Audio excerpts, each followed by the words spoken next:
This morning, Judge Arthur Engoron, who is presiding over Donald Trump's New York civil fraud case, was the victim of yet another threat. And this time it was specifically a bomb threat. A bomb squad was sent to Engoron's home to investigate, and luckily, nothing came of that incident. But it is part of this recurring pattern in which the enemies of Trump, or at least his perceived enemies, are harassed by his supporters, threatened by his supporters.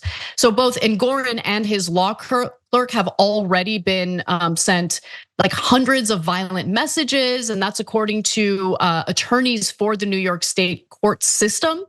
I mean, I want to give you like some examples of what people are sending them. I mean, honestly, you should be assassinated, said one. You should be killed. You should be executed. That was another one. Yet another threat sent to them said, "Resign now, you dirty, treasonous piece of trash snake. We are going to get you and any one of you dirty, backstabbing, lying, cheating American. You are nothing but a bunch of communists, and we are coming to remove you permanently." Seem like well-adjusted individuals, seem like they've got things taken care of in their own lives. Now, unfortunately, Judge Engoron isn't the only judge who's been met with these violent threats. Just last Sunday, Tanya Chutkan, yet another judge overseeing a Trump case, this time it has to do with Trump's federal election interference case, was swatted. We shared some details about others who have been swatted in the political world recently.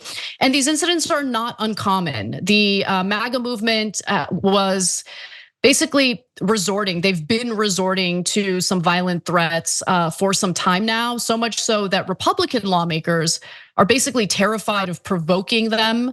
And so in his biography, in the biography of Mitt Romney written by McKay Coppins, Coppins writes that one Republican congressman confided to Romney that he wanted to vote for Trump's second impeachment, but chose not to out of fear for his family's safety. And Democratic Representative Jason Crow had a similar experience before that impeachment vote. He told MSNBC, "I had a lot of conversations with my Republican colleagues last night, and a couple of them broke down in tears, saying that they are afraid for their lives if they vote for this impeachment." And during a Fox town hall last night, Trump was even asked to condemn political violence, and he seemed to have a little bit of trouble doing it. He seemed to deny that there was even any political violence in his term. Well, of course that's right. And of course, I'm the one that had very little of it, meaning the political violence. And I don't know, maybe I'm not steeped in the real world. Maybe I'm wrong here, Ravonna. But if I remember correctly, there was a little bit of political violence under Trump's watch, just a little bit.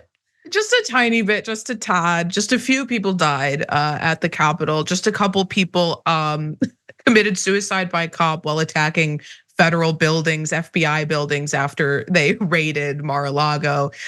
Completely absurd statement from him, but also completely expected. I feel like, and we've covered this rise in support for political violence and within the MAGA movement, because even within the Republican Party, which has a higher level of support for it than the Democratic Party or independents, MAGA supporters specifically have a much higher inclination to use political violence than even average Republicans do, to the extent that there's such a thing as an average Republican nowadays. But I feel like people don't quite grasp the seriousness of this, even post January 6th. A lot of people have a tendency to downplay what was a violent attack on the Capitol and an attempt to overthrow democracy. And I'm hoping that the videos that came out on the third anniversary of January 6th, maybe wake people up. They were they were burrowing into a room with guns pointed at them. They did not care. Ashley Babbitt did not care. Their love for Donald Trump was such, and their membership of this cult was such, that she was literally staring down the face of a gun, being told, "Don't enter this room, don't enter this room." And she still did it. And everyone around her was still like chanting and excited. They didn't care about that very real threat against them in that moment. That is how consumed these people are in these cults. And every time we get a new batch of Trump supporter content from Michael Schur at the rallies, listening to what these people think, they absolutely wholeheartedly support the idea of using violence again in 2024, even if Trump wins. Particularly when it comes to these trials, if he wins the election, they're still gonna tell us that there was fraud and they're still willing to use violence. That's how brainwashed these people are. And they pose a serious threat. And we'll get into later the story about the FBI, but they don't seem to care about these threats. They care more about racially profiling and targeting brown people in this country. Well, what I think is so interesting is I wish that there was some way of knowing what percentage of these Trump supporters have genuinely bought into the notion that the election was stolen from Trump, right? Because think about the kind of narratives they hear in the filter bubbles they exist in, right? And we exist in our own filter bubble, and it's really incumbent upon us to kind of pierce through it and try to understand other perspectives. But in this case, with the Trump supporters and the election allegedly being stolen, they think the country is under attack. They think that Democrats are purposefully allowing open borders so undocumented immigrants can come in droves and vote for Democrats, even though you can't vote unless you're, here legally, you're a United States citizen.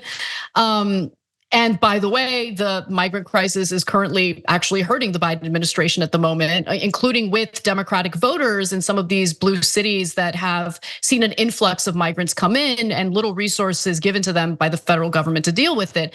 But anyway, like all of these narratives though have been playing out in conservative media for a very long time, and they would trust Trump with their life. That's why when Trump told them we're gonna march to the Capitol, they felt that they had full protection. The president of the United States told us to do it, right? So there's like a part of me that's like so frustrated with them because they're destroying their own lives on behalf of a guy who's a bit of a con artist. But there's also the part of me that feels kind of bad for them because they're ruining their lives on behalf of a con artist. And Ashley Babbitt, like, I don't celebrate that. Like my heart breaks for that woman. Like she was lied to and she lost her life as a result of that. And it's just absolutely sick. And all these people sending threats to judges, they're gonna investigate and they're gonna find you and you're gonna face criminal charges. Don't do this dumb stuff. Please don't do this. But I mean, I'm sure it's falling on deaf ears. The bomb threat comes just one day after Engoron had denied Trump's request to speak in the closing arguments of that trial. This is the civil trial having to do with fraud. Engoron actually agreed that he could speak as long as he followed certain rules, certain conditions, like don't introduce new evidence, don't comment on irrelevant matters, which is probably the most challenging thing in the world for Trump to do. Don't deliver a campaign speech, okay? This ain't a rally. And don't attack the judge, which by the way, you shouldn't, when you are like going through trial proceedings, and the judge is going to determine what your penalties are gonna be in the civil case. How about don't attack the judge? Just be smart enough to not attack the judge. Anyway, eventually the judge actually did agree to let him speak. And he broke all the rules because of course he did. So there you have it. I guess the back and forth between Trump and Engoron might have inspired that bomb threat from the Trump supporter. But this is all incredibly gross. This trial is coming to an end. We'll find out eventually what the penalties will be. But any final words on this before we wrap it up? I'll just say that this trial has been a total masterclass in attorney incompetency because you're exactly right. He's attacking the judge who is deciding the penalties. And the only reason the judge has decided the penalties is because Trump's attorneys didn't ask for a jury trial. They waived it. Right, yeah. They could have done that. They could have had a jury trial and then he wouldn't be literally attacking the man who holds the ability for him to do business in the state in the palm of his hand. It's been ridiculous, but that's what happens when when you're a con artist, criminal, far-right fascistic former president who picks his attorneys based off who the hottest lawyer on Newsmax is on any given day. Thanks for watching the video, guys. We also love it if you hit the join button below because that makes you a member, and members allow us to be independent, honest. We can be as progressive as we want, no corporate media influence, and that's all because of you guys. We love doing the show with our members. Hit the join button, become one of the Young Turks.